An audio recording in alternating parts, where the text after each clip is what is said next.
జూబ్లీహిల్స్ ఉప ఎన్నిక గెలుపుతో జోష్లో ఉన్న కాంగ్రెస్ ప్రభుత్వం ఇదే ఉత్సాహంతో త్వరలోనే స్థానిక సంస్థల ఎన్నికలకు సిద్ధం కావాలని నిర్ణయించినట్లుగా తెలుస్తోంది. ఈ నేపథ్యంలోనే ఈ నెల 17న కేబినెట్ సమావేశం నిర్వహించబోతున్నామని సీఎం రేవంత్ రెడ్డి స్పష్టత ఇచ్చారు. ఈ సమావేశంలోనే స్థానిక సంస్థల ఎన్నికలపై నిర్ణయం తీసుకోబోతున్నట్లు చెప్పారు. ప్రస్తుత పరిణామాలను గమనిస్తే వీలైనంత త్వరగా స్థానిక సంస్థల ఎన్నికలు నిర్వహించే అవకాశం ఉన్నట్లుగా కనిపిస్తోంది.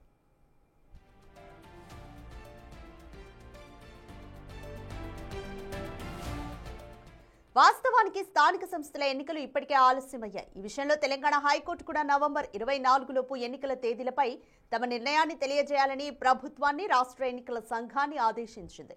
ఈ క్రమంలో కేబినెట్ భేటీకి ప్రాధాన్యత సంతరించుకుంది. ఆలస్యమైన స్థానిక సంస్థల ఎన్నికల నిర్వహణపై ఒక స్పష్టమైన రోడ్ మ్యాప్, తేదీలను కేబినెట్ ఖరారు చేయవచ్చు.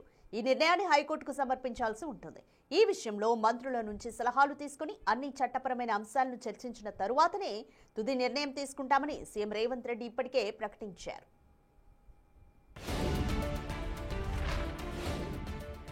స్థానిక సంస్థల ఎన్నికల నిర్వహణలో అతిపెద్ద అడ్డంకిగా మారిన బీసీలకు 42% రిజర్వేషన్ల అంశంపై ప్రధానంగా చర్చ జరిగే అవకాశం ఉంది.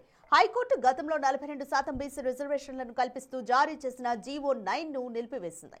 ఈ విషయంలో సుప్రీంకోర్టు కూడా జోక్యం చేసుకోకుండా హైకోర్టులోనే పరిష్కరించుకోవాలని ఆదేశించింది. బీసీలకు 42% రిజర్వేషన్లు చట్టబద్ధంగా అమలు చేయడం కష్టమైతే పార్టీ స్థాయిలో బీసీ అభ్యర్థులకు 42% సీట్లు కేటాయించడం వంటి ప్రత్యామ్నాయాలపై కేబినెట్ చర్చించే ఛాన్స్ ఉంది.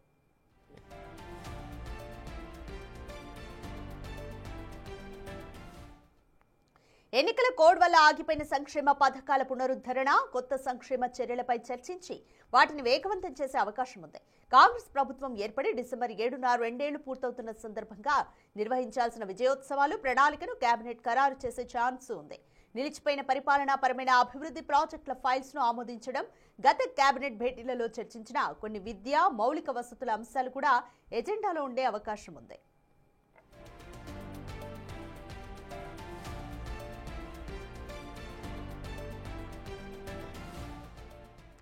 డిసెంబర్ 8, 9 తేదీల్లో తెలంగాణ రైజింగ్ గ్లోబల్ సమిట్ 2025ను నిర్వహించబోతున్నారు. సీఎం రేవంత్ రెడ్డి నేతృత్వంలో ప్రజాప్రభుత్వం ఏర్పడి 2 ఏళ్లు పూర్తి చేసుకుంటున్న సందర్భంగా ఈ సదస్సును నిర్వహిస్తున్నారు. 2 రోజుల పాటు నిర్వహించే ఈ సమిట్ గురించి కమాండ్ కంట్రోల్ సెంటర్లో వివిధ శాఖల ఉన్నత అధికారులతో నిన్న సీఎం రేవంత్ రెడ్డి సమీక్ష నిర్వహించారు.